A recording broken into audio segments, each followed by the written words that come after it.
It's the dead of night in the year 1640, and the harem stirs like a serpent uncoiling in its lair. Lalazer, a girl of scarcely 16 summers, her skin pale as the moonlight that slips through the carved screens, creeps barefoot across the frigid tiles. Her silk kaftan whispers against her ankles, a fragile armor in this world of whispers and daggers. She clutches a crumpled scrap of parchment, stolen from the scriptorium where the eunuchs hoard their secrets. Her heart hammers like the drums of a janissary, marched aloud. Surely, in this suffocating silence where every breath is a betrayal, the corridors twist like the veins of a dying empire, lined with fountains that trickle like suppressed sobs. Jasmine vines climb the walls, their blooms mocking the prisoners with their fleeting beauty. Lalazer pauses at a shadowed alcove, her fingers trembling as she unfolds the note. Words in hurried Persian, a plot, a poison vial hidden in the valed's rosewater, aimed at the heart of the Sultan's favorite, but whose hand? A rival Iqbal's jealousy, or the shadow of the Kisler Aga himself, weaving his web of eunuch spies. Footsteps soft, deliberate, like the pad of a panther's paws. Lalazor freezes. The air thickens with the musk of sandalwood and sweat. A figure emerges from the gloom, not a guard, but a sister in chains,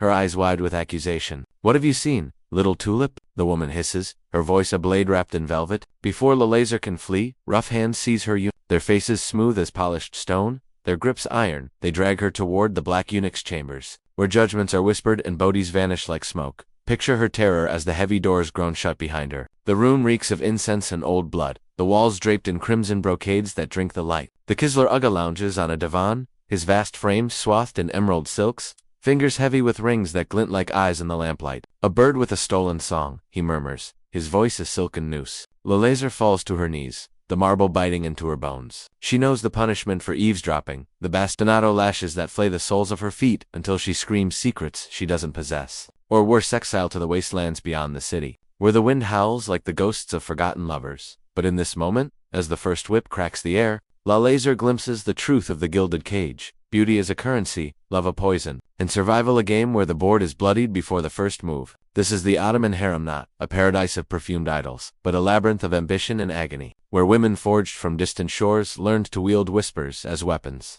Welcome to the hidden world of the Ottoman harem, that shimmering mirage of silk and spice, power and peril. For over 6 centuries, from the rise of the empire in the late 13th century to its twilight in 1922, this was the sanctum of the Sultan's sprawling complex within Topkapi Palace that housed up to 1,000 souls. All women and eunuchs, segregated from the outer world by towering walls and unyielding tradition. To the outside eye, it was a seraglio of exotic allure, whispered about in European courts with equal parts envy and dread. But step inside, and you find not freedom, but the cruelest paradox, a home that was a prison, a garden where every flower concealed thorns.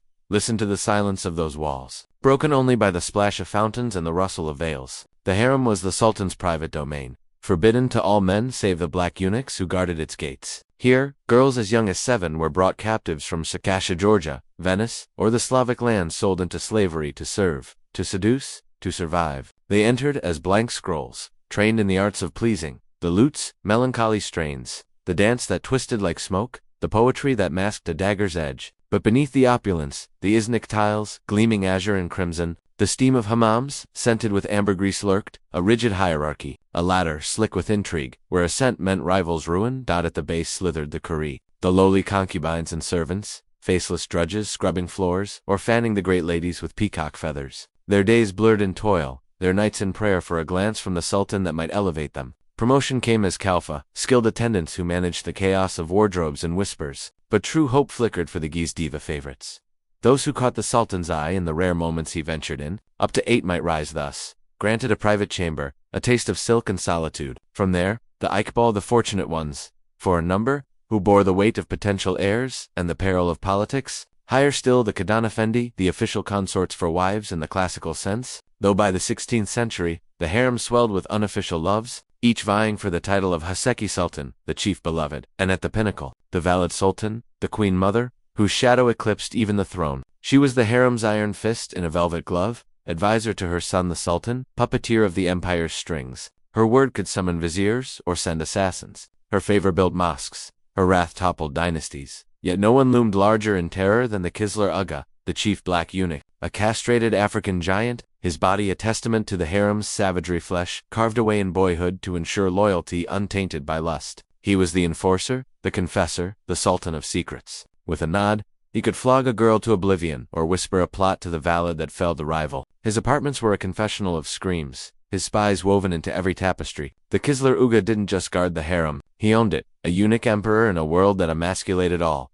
But the cage extended beyond the women. Consider the cage itself, a gilded prison within the palace where royal princes were confined from boyhood. Introduced in the 17th century to quash rebellions, it warped the Sultan's stubi into shadows of men, starved of sunlight, company, purpose, emerging as tyrants or Imagine a boy, heir to Osman I's legacy, pacing velvet-draped rooms, hearing the empire's roar through barred windows, but tasting only isolation. It was the male echo of the harem's tormenta system that devoured its own to preserve the throne. Now, picture a sultan whose whims turned paradise to perdition. Enter Ibrahim I, the mad who ascended the throne in 1640, after 2 decades in the Kayafsa butterfly, crushed by its own wings. Born in 1615 to the formidable Kaiksem Sultan, Ibrahim emerged from confinement not as a ruler, but a raving specter, his mind fractured by years of whispers that his brother Murad IV plotted his death. Paranoia was his crown, extravagance his scepter. He squandered the treasury on fursmin capes that drowned his frame, sable pelts piled in heaps that mocked the empire's famines. But his true obsession,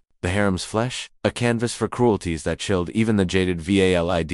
Ibrahim didn't love. He devoured. He craved women of impossible girth, as plump as melons. He'd slur, his voice slurred with hashish haze. Concubines were force-fed sweets in the dead of night, their bodies ballooned to grotesque excess to set his fevered gaze. Refusal meant the lash, or worse, but suspicion festered like gangrene. One fateful dawn in 1644, a rumor slithered to his ear. Infidelity, a betrayal in the silken sheets. Enraged, he summoned the Kisler Aga and his mute legion. Cleanse the nest, he decreed. Listen to the screams that shattered the Bosphorus that day. 280 women curry, Iqbal, innocents, all were herded to the water's edge like lambs to slaughter. Sacks of weighted leather, sewn tight with coarse thread, swallowed them whole, trembling forms, their caftans sodden with tears, jasmine bracelets clinking like funeral bells. The eunuchs rode them into the strait, charming envoys, or beguiling the Sultan with exotic tales. Annalise rose swiftly, gizdi by her 18th year, her chamber a nook of pilfered velvet and pilaf spices that masked the sea salt tang of homesickness. Then came the night that sealed her fate. Sultan Murad III, that melancholy monarch of the 1580s,